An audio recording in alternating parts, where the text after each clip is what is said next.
Nothing is easy, nothing is free. If you want to be successful, you have to pay the price. दोस्तों ऐसा मैं नहीं, ऐसा bill power के भगवान बोलते हैं।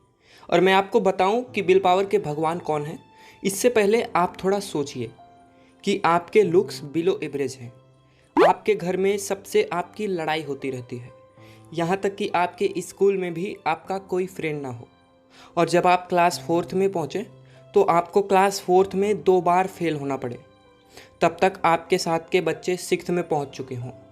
और जब आप क्लास 8th में पहुँचें तो आपको 3 बार फेल होना पड़े। उस समय तक तो आपके साथ के कई बच्चे ग्रेजुएशन करने लगे हों। और जब आप ग्रेजुएशन का एंट्रेंस टेस्ट दें तो आपको उस टेस्ट में 10 बार फेल होना पड़े। उस समय तक तो आपके आसपास के लोग आपको लूजर बोलना शुरू कर दें, जिस वजह से आपको एक बहुत ही लो रैंकिंग वाले कॉलेज से अपना ग्रेजुएशन कंप्लीट करना पड़े। लेकिन जब आप जॉब के लिए जाएं तो आपको जॉब इंटरव्यूज़ में 30 बार रिजेक्ट होना पड़े। और वो रिजेक्शन छोटे मोटे ना हो, जैसे कि आप KFC की जॉब के लिए जाएं और आपके साथ के 23 लोगों का सिलेक्शन हो जाए और आप मात्र ऐसे व्यक्ति हों जिसको रिजेक्ट कर दिया जाए। आप पुलिस की नौकरी के लिए जाएं जिसमें 4 में से 3 लोगों का सिलेक्शन हो जाए, लेकिन आपको रिजेक्ट होना पड़े। दोस्तों इन सब के बाद आप अपनी सारी सेविंग्स लगा के एक बिज़नेस स्टार्ट करें और उस बिज़नेस में भी आपको बुरी तरह फेल होना पड़े। दोस्तों इन सब फेलियर्स के बाद दुनिया का शायद ही कोई ऐसा इंसान होगा जो गिव अप नहीं करेगा। लेकिन अलीबाबा के को फाउंडर जैक मा, जिन्होंने रियल लाइफ में इन सभी फेलियर्स को फेस किया, उन्होंने गिव अप नहीं किया और आगे चल के वो चाइना के सबसे अमीर आदमी बने। तो दोस्तों आइए आज इस वीडियो में एक छोटी हाइट और बिलो एवरेज लुक वाला लड़का जैक मा, जो कि एक बहुत ही गरीब परिवार से आता था, वो कैसे इन सभी फेलियर से ओवरकम करता है और आगे चल के वर्ल्ड्स रिचेस्ट पर्सन की लिस्ट में शामिल होता है। इसकी पूरी कहानी शुरू से जानते हैं। यह कहानी शुरू होती है 15 अक्टूबर 1964 से, जब Jack Ma south eastern China के हैंगजू में पैदा होते हैं। दोस्तों जैक मा जब छोटे थे तो वो इंग्लिश सीखना चाहते थे, लेकिन इनका शहर बहुत ही अंडर डेवलप्ड एरिया में आता था, जिस वजह से इनके घर के आसपास ऐसा कोई भी टीचर नहीं था जिसके साथ ये इंग्लिश की प्रैक्टिस कर सके। यहाँ तक कि इनके घर में इतना भी पैसा नहीं था कि ये सिटी से बाहर जाके किसी टीचर को फीस देके इंग्लिश सीख सकें। लेकिन जब जैक मा 13 साल के हुए तो उस समय इनके शहर में चाइना के प्रेसिडेंट दौरा करने आए थे, जिसके बाद से इनका शहर बहुत ही ज़्यादा फेमस हो गया और फॉरेन टूरिस्ट भी इनके शहर में आने लगे। लेकिन ये टूरिस्ट जैक मा के शहर में 12 किलोमीटर दूर एक किले पे आते थे।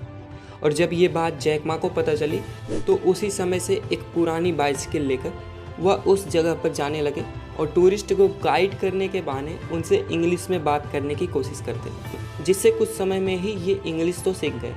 लेकिन इनको 4th क्लास में 2 बार, 8th क्लास में 3 बार और ग्रेजुएशन के एंट्रेंस टेस्ट में इन्हें 10 बार फेल होना पड़ा। और ग्रेजुएशन के बाद इन्हें 30 जॉब इंटरव्यूज़ में रिजेक्शन का सामना करना पड़ा। दोस्तों जैक मा का बिल पावर और इनका माइंडसेट बहुत ही ज़्यादा स्ट्रॉन्ग था, जिस वजह से इतनी सारी फेलियर्स के बाद भी ये अपनी सक्सेस को लेकर थोड़ा सा भी होपलेस नहीं हुए। लेकिन जब 1995 में जैक मा US गए तो वहाँ पर इनके एक फ्रेंड ने इन्हें इंटरनेट के बारे में बताया और कंप्यूटर में कुछ कीवर्ड्स भी सर्च करके दिखाया, जिसके बाद जैक मा ने इंटरनेट पर पहली बार बियर शब्द सर्च किया और देखा कि चाइना के किसी भी बिजनेस का इंफॉर्मेशन इंटरनेट पर अवेलेबल नहीं है।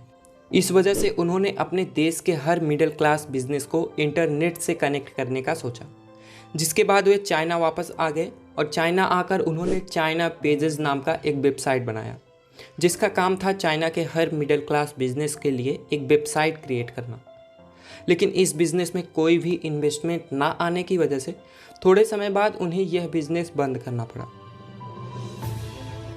दोस्तों इस बार जैक मा ना सिर्फ फेल हुए बल्कि उन्होंने अपनी सारी सेविंग्स इस बिज़नेस में इन्वेस्ट करके गंवा दी।